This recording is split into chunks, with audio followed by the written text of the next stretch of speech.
Assalamualaikum warahmatullahi wabarakatuh. Perkenalkan, nama saya Naufal Hasan, mahasiswa Ilmu Politik Universitas Muhammadiyah Jakarta.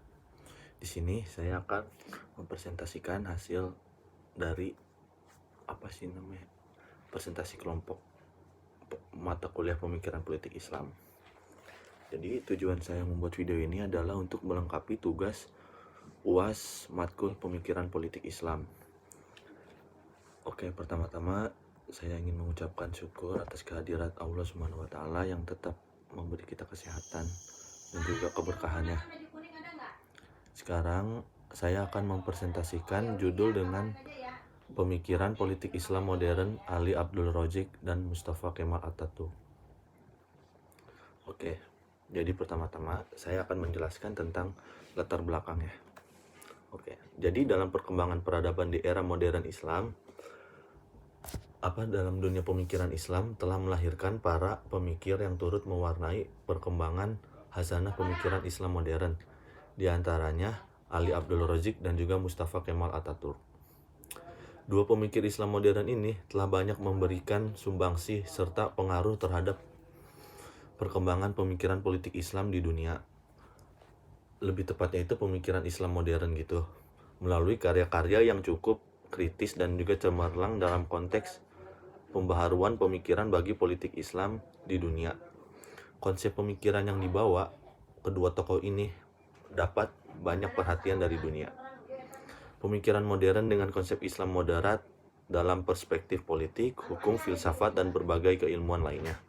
Jadi mereka berdua yang sudah tadi saya sebutkan itu sangat benar-benar melakukan sumbangsi yang sangat besar terhadap perkembangan pemikiran politik Islam modern di dunia.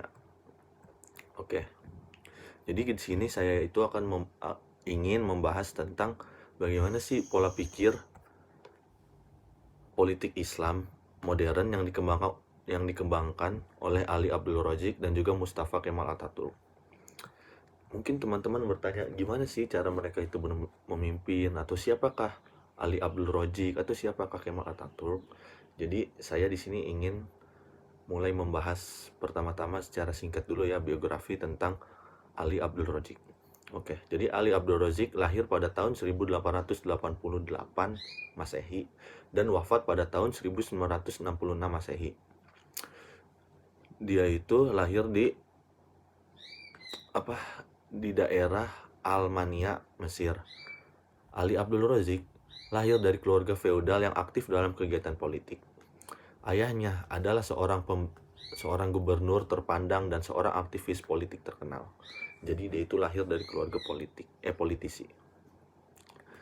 Hasan Abdul Rozik, nama lengkap ayahnya, adalah salah satu sahabat dari Muhammad Abduh. Ia pernah menjadi wakil ketua Partai Rakyat pada tahun 1907. Saudara-saudaranya adalah aktivis politik yang handal. Salah seorang saudaranya, Hasan Abdul Rozik, setelah revolusi 1919 mendirikan partai yang bernama Hizb al-Ahrar al-Dusturiyyah yang mempunyai hubungan dengan Inggris. Pendiri partai ini antara lain adalah Hasan Pasha Abdul Rozik, saudara Ali Abdul Rozik. Hasan, saudara Ali ini menjadi pejabat pada kantor Dewan Sultan Hussein yang merupakan agen Inggris pada masa Perang Dunia ke-1. Lalu Hasan ini terbunuh ketika ia keluar dari rapat Dewan Partai di kantor surat kabar partai tersebut pada bulan Oktober 1922. Ali Abdul Rozik juga mempunyai saudara lain yang bernama Mustafa Abdul Rozik yang pernah menjadi wakaf. Ali Abdul Rozik menempuh pendidikan formalnya di Al-Azhar sejak masih berusia 10 tahun bersama kakaknya. Mustafa, ia belajar ilmu hukum kepada Syekh Abdul Hatwah, sahabat Abduh dan murid Al-Afghani. Dia juga pernah belajar mengikuti perkuliahan di Al-Jami'ah Al-Misyrah dan belajar sejarah peradaban Arab pada Profesor Santilana. Setelah tamat dari Al-Azhar, ia bersama kakaknya melanjutkan studinya ke Eropa. Mustafa belajar di Paris, sedangkan dia sendiri belajar di Universitas Oxford, Inggris. Di sana ia menekuni ilmu politik dan ekonomi serta hukum. Namun, sebelum sempat menamatkan pendidikannya, ia pulang ke Mesir karena Perang Dunia I terjadi. Jadi itu biografi singkat tentang Ali Abdul Razik. Kemudian saya ingin membahas tentang biografi dari Mustafa Kemal Atatürk. Pasti kalian ada yang bertanya-tanya kan siapa sih dia gitu. Di sini saya akan menjelaskan biografi singkatnya. Jadi Muhammad Kemal Atatürk ini adalah presiden dan juga pendiri pertama Republik Turki, yaitu Mustafa Kemal Atatürk lahir di Selinaka pada tahun 1298 Hijriah atau 1881 Masehi. Namun sebagian ahli sejarah merujuk dari asal-usulnya ke Yahudi Dommah. Ia adalah anak pertama dari pasangan yang bernama Ali Riza Effendi dan Zubaidah Hanim. Ayahnya Ali Riza Effendi yang berprofesi sebagai pegawai kecil bea cukai dan pedagang kayu. Selain itu, ia adalah seorang sukarelawan di barisan tentara kerajaan yang terkena wajib militer dan diberlakukan baginya pada tahun 1876 di Salanik. Ia meninggal dunia pada saat Mustafa Kemal masih berusia 7 tahun. Kemudian Mustafa pun dibesarkan oleh ibunya sebatang kara. Setelah kematian ayahnya, Mustafa Kemal pergi bersama ibunya menuju kawasan pertanian di ujung Lankah, yaitu tempat di mana ia dikandung oleh ibunya di sana. Di kawasan pertanian ini, Mustafa Kemal diasuh oleh pamannya yaitu Hussein Agha, seorang penanggung jawab ladang pertanian. Jadi itu biografi singkatnya.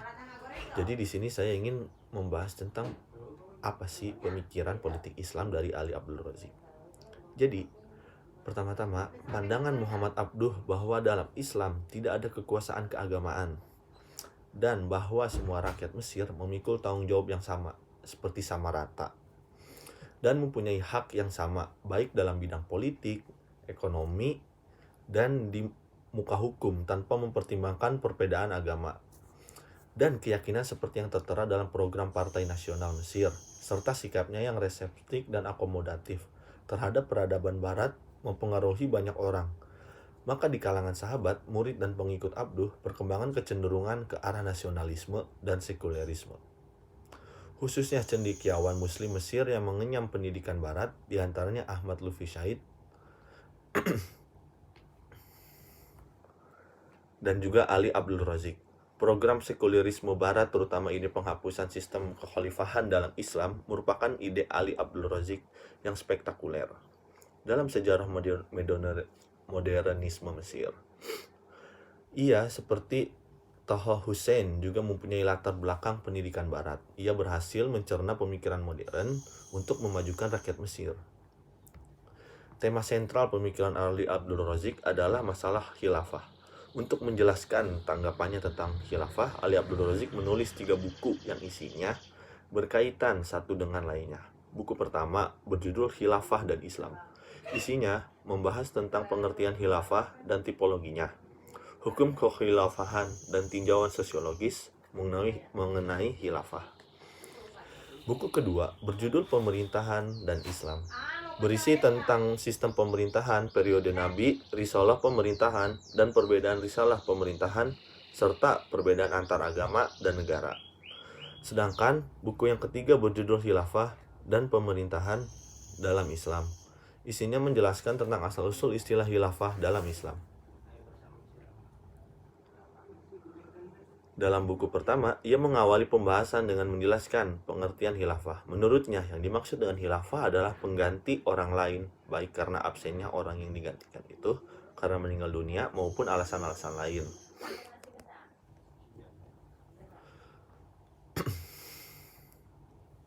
Ali Abdul Razik menegaskan bahwa dalam Al-Quran tidak ada satupun ayat yang menegaskan bahwa mendirikan sebuah khilafah atau imamah merupakan suatu kewajiban.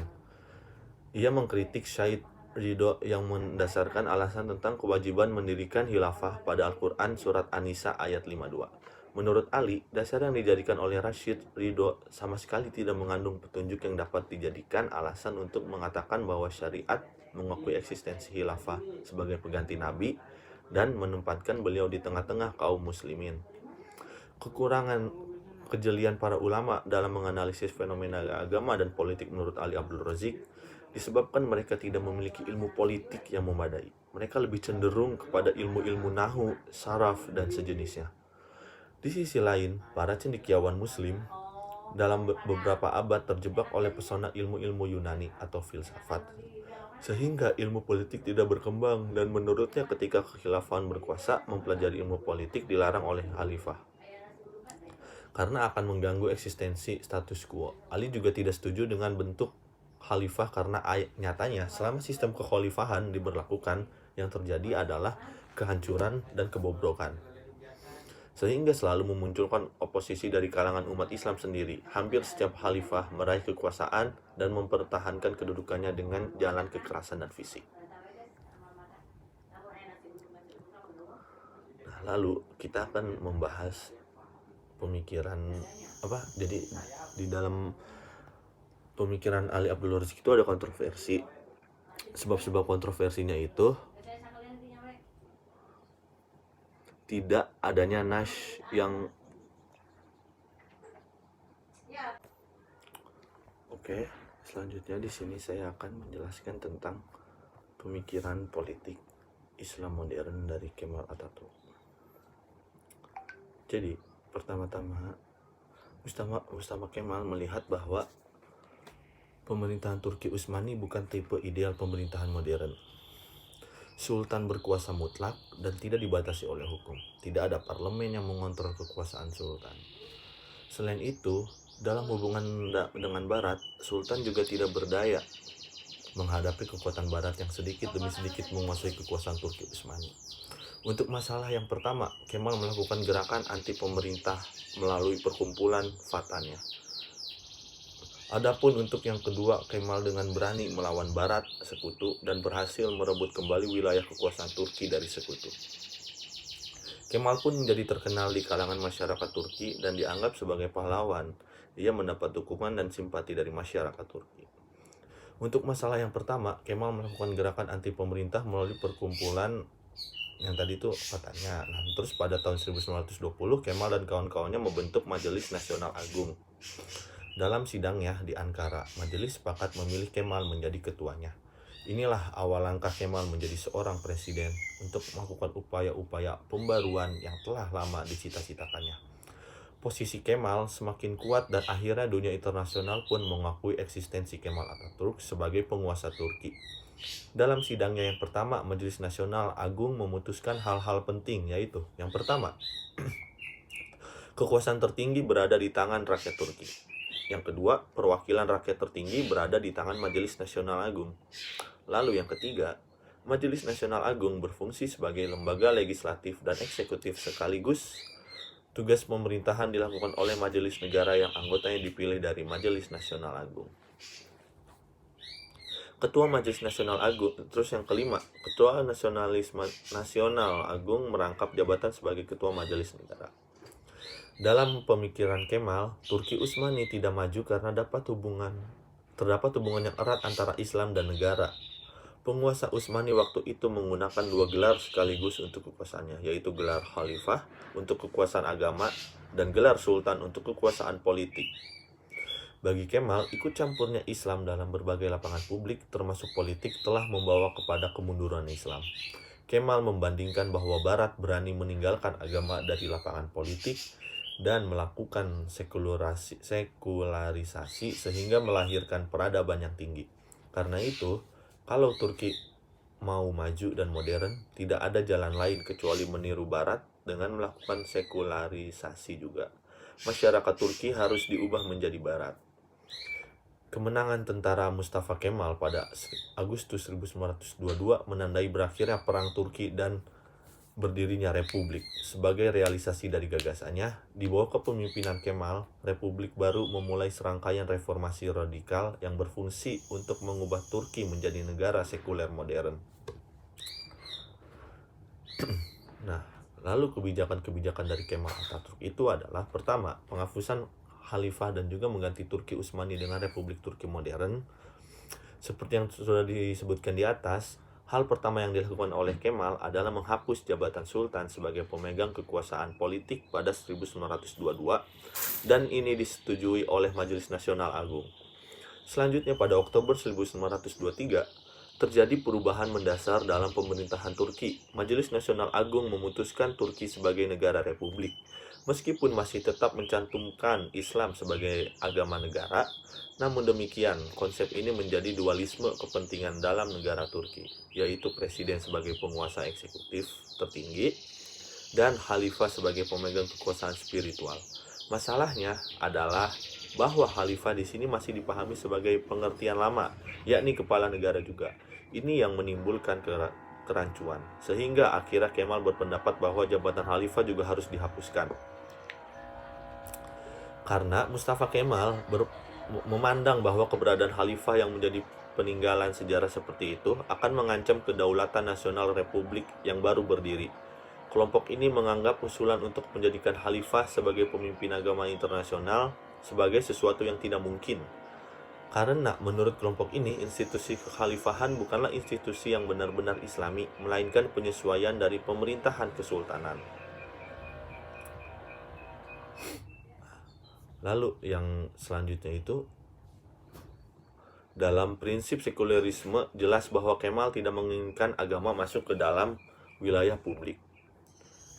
Jadi kesimpulan dari pandangan Ali Abdul Razik dan Mustafa Kemal Atatürk ini sama-sama memiliki kontroversi di dalam kebijakan yang mereka buat, yaitu pemikiran Ali Abdul Razik yang dituangkannya dalam bukunya tidak terlepas kaitannya dengan perkembangan keagamaan dan sosial politik umat Islam khususnya Mesir ketika itu.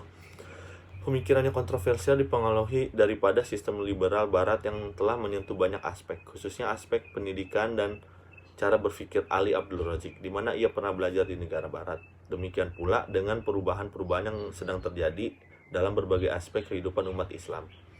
Namun yang paling menonjol adalah bidang pemikiran politik, karena memang kondisi ketika itu menghendaki terjadinya hal-hal yang baru. Pemikiran Mustafa Kemal sendiri adalah memisahkan negara dan agama, di mana agama tidak boleh ikut campur dalam kancah politik dan menganggap bahwa peran agama Islam dalam Turki yang menyebabkan negara Turki tidak mengalami kemajuan. Dari sisi inilah Mustafa dalam kesempatan emas yang ia peroleh melakukan sekularisasi yang sangat radikal terhadap negara Turki. Di antaranya penghapusan jabatan khalifah, penghapusan madrasah-madrasah, pelarangan memakai jilbab, dan aturan-aturan lain yang menekan agama agar tidak berperan sama sekali di Turki. Inti dari gagasannya adalah bahwa pertama, ia menolak sistem khalifah. Kedua, perlunya umat Islam membentuk negara adalah didasarkan pada akal semata yang dipengaruhi oleh situasi dan kondisi, bukan didasarkan pada agama. Oleh karena itu, tidak ada sistem tunggal dalam negara Islam, apalagi memiliki justifikasi normatif. Terus yang ketiga, pemerintahan dalam pandangannya adalah masalah duniawi, bukan urusan agama. Ia berupaya untuk memisahkan urusan agama dengan urusan politik. Jadi keduanya sama-sama memisahkan urusan agama dengan politik. Jadi pemikiran politik dari pemikiran politik Islam modern dari Ali Abdul Razik dan Mustafa Kemal Atatürk itu hampir mirip, yaitu sama-sama memisahkan agama dan juga politik. Oke, sekian presentasi yang sudah saya sampaikan. Semoga menjawab sudah pertanyaan-pertanyaan teman-teman, kawan-kawan, dan juga kalian semua yang menonton video ini. Terima kasih sudah menonton. Kurangnya mohon maaf. Wassalamualaikum warahmatullahi wabarakatuh. Sehat-sehat terus kalian.